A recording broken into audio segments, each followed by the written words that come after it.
Speaking of the Phillies, for most of baseball history, when a team wasn't playing well, they fired the manager. Phillies just did that. Took a while to realize that baseball is a GM's game. The person who puts together the roster, the manager, can only do so much. But now more than ever, it's changed a little bit more. It's an organizational game, more than just the GM. It's baseball ops, coaching, maximizing performance. The effort must be cohesive. So the Phillies spend money, and their big star is great. So why isn't this team winning? Let's do some digging in.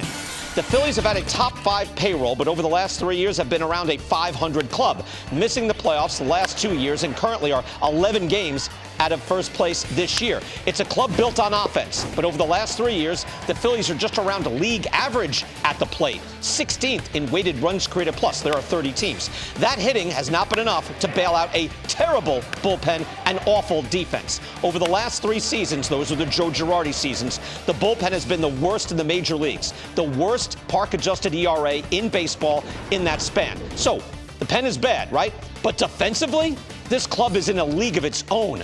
Over the last 3 seasons, those same seasons, the Phillies are dead last in defensive runs saved, in the negative, and last by a wide margin. Look at how close the other trailers are. Tigers, Angels, Nationals, A's, they're all like within, 5 of each other, right? Then, look, the Phillies are twice as bad. The Phillies are double their numbers into the negative, minus 113. That's staggering. So that's why the Phillies spending this offseason was so puzzling. They shored up the bullpen, did a decent job. Sometimes it works, sometimes it doesn't. But the bulk of the money went to 2 players who are known to be deficient fielders.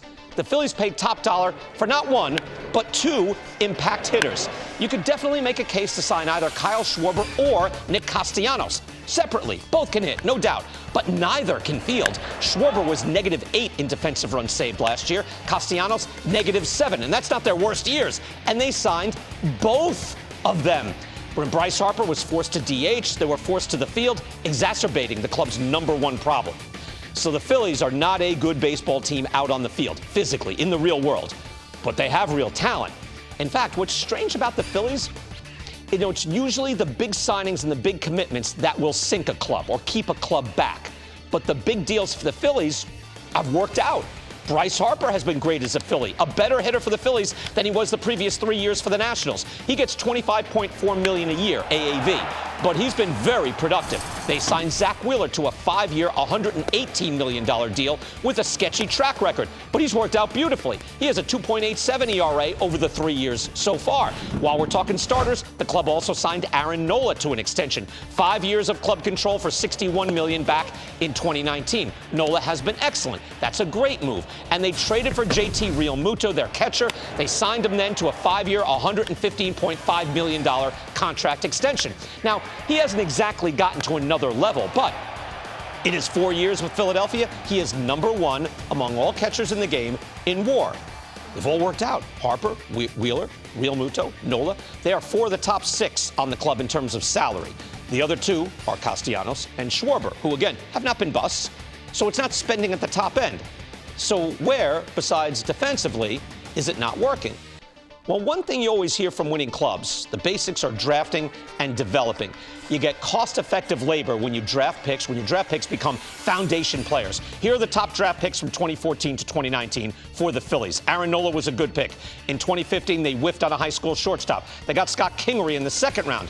That hasn't worked out. The big get was in the 5th round. Maybe Rhys Hoskins hasn't become an MVP candidate, but he's a good player. That worked. From there, though, Mickey Moniak was a 1-1, the top overall pick, 1st round, #1 overall. Adam Hazley, Alec Boehm, Bryson Stott rounded out. There's still time, especially for Boehm and Stott. But I think it's fair to say the Phillies have not gotten a big impact from their recent drafts. It leads to another question. Besides Bryce Harper, how many players have you seen break out while with the Phillies? Through the years, Odubel Herrera, Michael Franco, Gene Segura, it's been rare for a player to go to Philadelphia and get better. Performance maximizing is the thing in baseball today. Think of the Dodgers. Justin Turner, Chris Taylor, Max Muncy all became great, not just good, when they put on Dodger blue. The Yankees are filled with players who got better once they hit that organization. DJ LeMahieu, Gio Urshela, Luke Voit. Not everybody gets better, but they have a lot of success stories. Look at the Giants last year. Almost all of their older guys hit a new peak last season. Brandon Crawford, Buster Posey, Evan Longoria, Brandon Belt. It's not some perfect science, but some clubs, using the latest tools, tech, investing, and coaching, have gotten much better at making their players better. The Phillies are not one of those clubs, and the manager is just one part of the machine. There you go. Was I fair, John Heyman? Very good. You did a great job. All right, thank you. Give me your take on the Phillies, because they're exciting to watch. They're good, but like even this year, Castellanos and Schwarber. That puzzled me. To me, they're like an experiment. Can they outscore their defensive mistakes? And boy, that graphic was something else where they have double the number of mistakes in the field that the other teams have. Not shocking, really, when you look at it. Harper having the DH does hurt them, obviously, because he is a solid right fielder. Obviously, Real Muto's a good catcher, but other than that, they've got basically below-average defenders everywhere, and that hurts. That makes it difficult. I think they're going to have trouble making the playoffs because I think the National League is deeper than the American League. I think there are a lot of solid to better teams in the National League. The Giants, the Cardinals, the Brewers, Braves, obviously the Mets and the Dodgers are at the top right now. It's going to be tough, but I think it's partly because of the competition and partly because of the defense and the bullpen. Okay, give me your read on the Phillies. Again, they're top 5 in payroll now, still not working out. Yeah, this is the result of two front offices kind of like blindly going for today and not fixing the overall product. You know, from 20,000 feet today, the long term, they didn't draft well, they haven't found players, etc. Was Joe Girardi the right guy? I don't know if the right guy could have done much with this. And I think this offseason is the perfect example. We have a leaky roof. Are we going to fix the roof? No, we're going to put more expensive rugs underneath the leaky roof, right? Like to me, you could have a dollar bill or 4 quarters. It's the same amount, but they're different. The Phillies this offseason should have gotten 4 quarters. They needed to get deeper, like to cover it. Like, hey, let's get some guys on the bench who could defend so we could use them late in the game. Let's get more relief pitching. Schwarber or Castellanos maybe is a decent idea. Both of them, I don't think you even do one. There were ways to get, like, you know, a Jock Peterson-like bat for a lot less if you want to add a bat and just keep deepening and deepening. One of their problems is a farm system. Make sure you dominate the quadruple A market so that when you call a guy up, he's at least close to a major leaguer. You don't have total deficiency there. I just think that they've had such blinders on. In a lot of ways, they're the National League Angels. They've had blinders on to fix today. And it's not only worsened today, but continually worsened tomorrow's. Right. I think, and part of all of that point, excellent points, by the way, is right. I used to say, no, it's a GM's game. It's a GM's game. Stop blaming and firing Billy Martin or Joe Girardi or whoever. But now more than ever, I think it is an organizational system game. We mentioned the Giants with all their coaches. You see guys go to the Dodgers and blow up and get excellent. There's a lot of people now behind the scenes working to make that engine hum. Well, you know, I would say Harper has gotten better. Wheeler has gotten much better. Segura is still a really good hitter.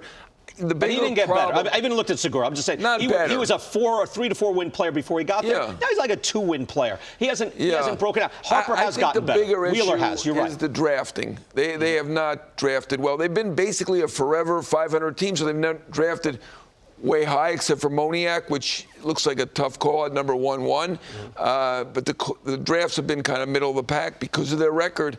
So, you know, they have not been good. I think that's the bigger issue than not getting the most out of these players. Joel brought up an interesting name, which was Peterson. It is, to me, Peterson and Schwarber are very similar players. One got $79 million, one got $6 million. You could say, well, Schwarber plays against everybody, lefties, righties, and sometimes Peterson will sit against lefties. But then again, Peterson's a better defender, incredible in the clutch, both good in the clutch, but Peterson incredible. You know, obviously wanted to go home to San Francisco, so he took a bargain deal maybe, but you know, to me, that was not a bargain, $79 million for Schwarber. That's a lot of money. Right. I was right, and I like both players, but when they both got paid, I went, whoa,